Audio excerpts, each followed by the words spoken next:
Good morning, શુભ સવાર બાળ મિત્રો. કેમ છો?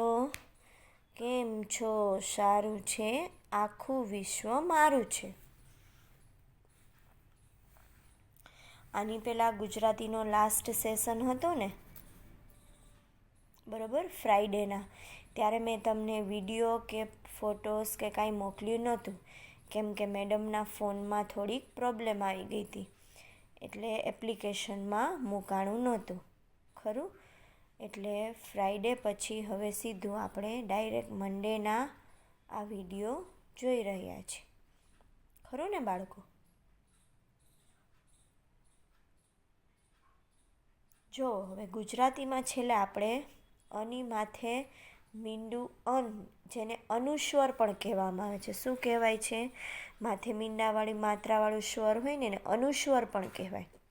તો આપણે એ અન એટલે કે અનુસ્વરવાળા શબ્દો, વાક્યો, બરાબર, એની બારાક્ષરી એ બધું શીખી ગયા. હવે પછી છેલ્લું આવે અહ, લાસ્ટ, બરાબર છે. બારાક્ષરીનું છેલ્લું ચરણ એટલે કે અહવાળી બારાક્ષરી, અહવાળો કક્કો, બરાબર. તો ખૂબ જ સરળ છે. આપણે કક્કો આવડતો હોય એનો એક એક શબ્દ મૂકવાના, બાજુમાં બે બિંદુ એટલે કે મીંડા મૂકવાના, અને બોલતું જવાનું અને લખતું જવાનું, એટલે આપણી અહવાળી બારાક્ષરી ખતમ.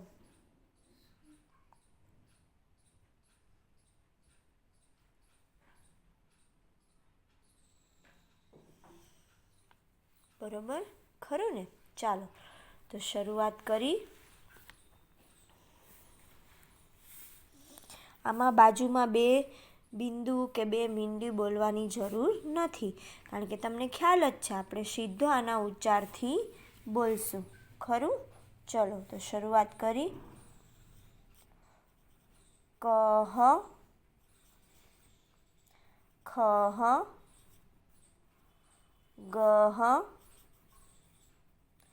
ઘહ, ચહ, છહ, જહ,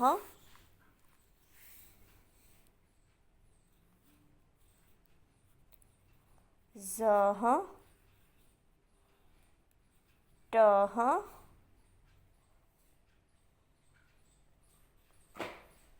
ઠહ,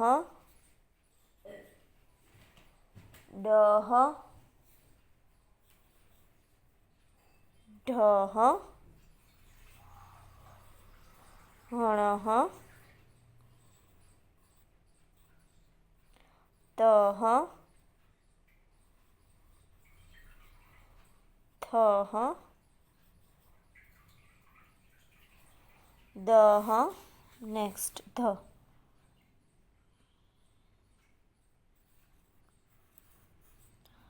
ધહ,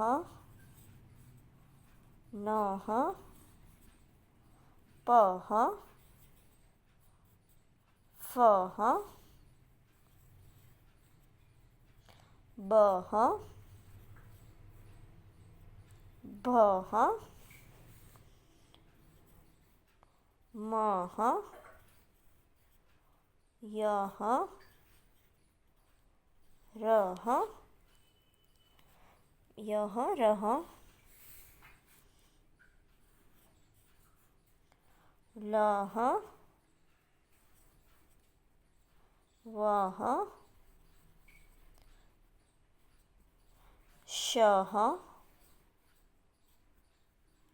શહ, સહ, હહ, અડહ, ક્ષહ,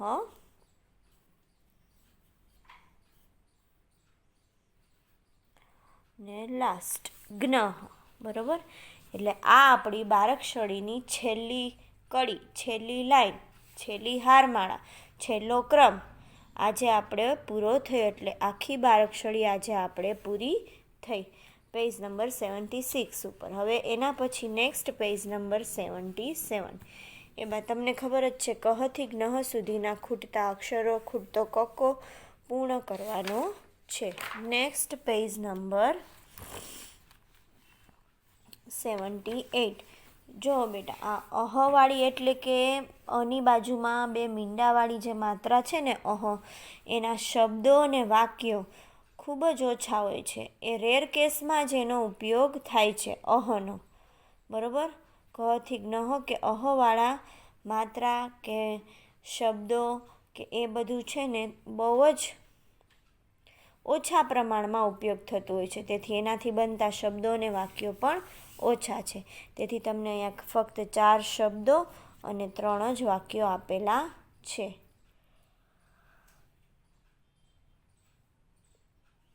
જો ખરું ને, હવે આપણે ધ્યાનથી વાંચશું અને લખી નાખશું. બરાબર, આને બોલાય છે આવી રીતે કોઈ પણ અક્ષરને અહીંયા આવી રીતે એની માત્રા કરેલી હોય ને તો એની પાછળ ર વાળો માત્રા જોડાઈ જાય છે. બરાબર, એટલે કે આને બોલાશે પ્રા. શું બોલાશે? પ પ્લસ રા એટલે કે પ્રા. પ્રા ત તને બાજુમાં બે બિંદી ત હ, પ્રા ત હ. એના પછીનું નેક્સ્ટ ન ને કાંઈ નહીં ન, મને બાજુમાં બે બિંદી મહ, નમઃ એટલે કે નમન કરવું. નેક્સ્ટ દ ને રસવાવાળું દુ, બાજુમાં બે બિંદી દુ, ખ ને કાંઈ નહીં ખ, દુઃ ખહ, દુઃ ખ, દુઃ ખહ, દુઃ ખહ.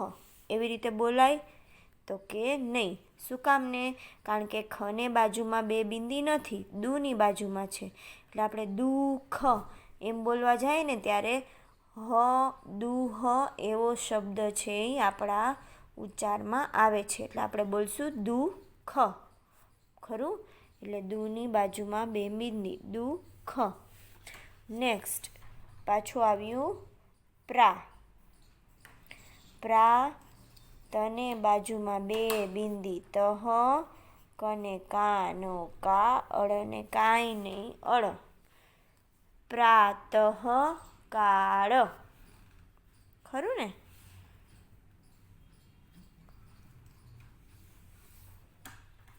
હવે નેક્સ્ટ છે વાક્યો. ચિત્રો જોઈને વાક્યો લખો. પહેલાં હજી એકવાર આપણે શબ્દો રિપીટ કરી જાય. મારી સાથે બોલવાનું છે. પ્રાતઃ, નમઃ, દુઃખ, પ્રાતઃ કાળ. ખરું? હવે નેક્સ્ટ ચિત્રો જોઈને વાક્યો લખો.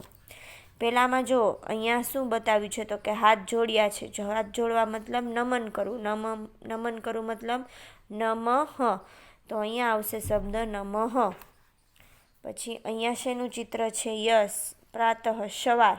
સવાર હોય ને મોર્નિંગ, સવાર એને શું કહેવાય? સંસ્કૃતમાંય આપણે એને પ્રાતઃ કહી શકીએ અને ગુજરાતીમાંય કહી શકીએ. પ્રાતઃ એટલે સવાર, મોર્નિંગ.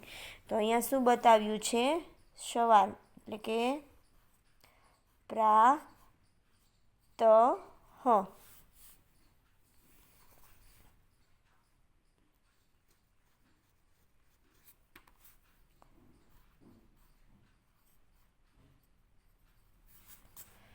નેક્સ્ટ ચિત્રમાં જો આ શું છે? Yes, emojis. અત્યારે તો બધા વોટ્સએપમાં, ફેસબુકમાં, બધા મલ્ટીમીડિયામાં આવા ઇમોજીસ અલગ અલગ આવે છે. સ્માઇલ કરતું ને, ખડખડાટ હસતું ને, રોતું ને, ગુસ્સાવાળું ને, દુઃખી ને. તો એમાં આ જો શું છે? એને આંસુ જાય છે, મતલબ કે એ સેડ છે. સેડ એટલે દુઃખી છે. બરાબર, તો એનું આવશે દુઃખ.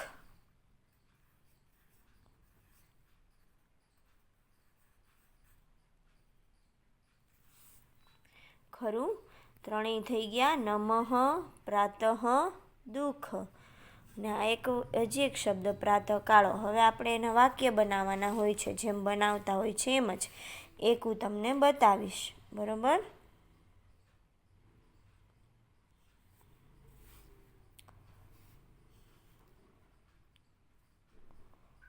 ચલો, નને કાંઈ નહીં ન, મને બાજુમાં બે બિંદી મહ, ન મહ. સને રસવાય સી, વને કાનો વા, યને કાંઈ નહીં ય, શિવાય. બને કાનો બા ઉપર એક માત્ર બો, લને કાનો લા ઉપર એક માત્ર લો, બોલો. નમઃ શિવાય બોલો. અહીંયા આગળ ઓમ છે એટલે ઓમ આખું વાક્ય જોઈએ તો શું થાય? ઓમ નમઃ શિવાય બોલો. તો અહીંયા આગળ તમે ઓમ પણ લખી શકો છો, ઇઝી છે. જો પહેલાં આપણે આમ 3 બનાવવાનો, જેમ બનાવતા હોય છીએ એમ જ. પછી અહીંયાથી થોડુંક કર્વ, પછી ઉપર ચંદ્ર જેવો શેપ અને બિંદી, જેને ચંદ્રબિંદી કહેવાય. તમે આમ પણ લખી શકશો, ઓમ નમઃ શિવાય બોલો. ને બાકીના 2 વાક્ય તમારે સામે જોઈ અધૂરા પૂરા કરીને કોપી ડાઉન કરવાના રહેશે. બરાબર ખરું ને? અને આના જે આ અહવાળું છે, માત્રાવાળા શબ્દોને વાક્યો બહુ જ ઓછા હોય, એટલે એના પ્રેક્ટિસના શબ્દો વાક્યો હું તમને આપતી નથી, કારણ કે એ બહુ ઓછા હોય છે. એટલે તમારે આ ટેક્સ્ટ બુક સિવાય ગુજરાતીમાં CWમાં આ 1 પેજ કરવાનું રહેશે. કહથી જ્ઞ સુધીનો કક્કો અને કહથી જ્ઞ સુધીનો ખૂટતો કક્કો. બરાબર ખરું ને બાળકો? તો આજના વર્કમાં તમારે કેટલું કરવાનું છે? તો કે પેજ નંબર 76, 77 એન્ડ 78. આ 3 પેજીસ એટલે કે આ 3 પેજ 76 થી 78 સુધી તમારે ટેક્સ્ટ બુકમાં કરવાના રહેશે. અને CWમાં આ 1 પેજ તમારે કરવાનું રહેશે. કહથી જ્ઞ અને કહથી જ્ઞનો ખૂટતો કક્કો. સમજી ગયા ને બાળકો? બરોબર છે. આ બધા 12 અક્ષરીના ક્રમ કરતાં નાનો ક્રમ છે. આમાં ટેક્સ્ટ બુકમાં 3 પેજ જ છે અને એક્સ્ટ્રા શબ્દો વાક્યો પણ નથી આપ્યા, એટલે આ તો ફટાફટ થઈ જશે. તો બધા બાળકો વ્યવસ્થિત રીતે વર્ક કરી લેશો. ખરું ને બાળકો? અને હું વિડીયો અને PDF બેય મોકલીશ. ઓકે, ચલો આવજો. Bye bye. Take care. Stay home, stay safe, stay healthy. Thank you.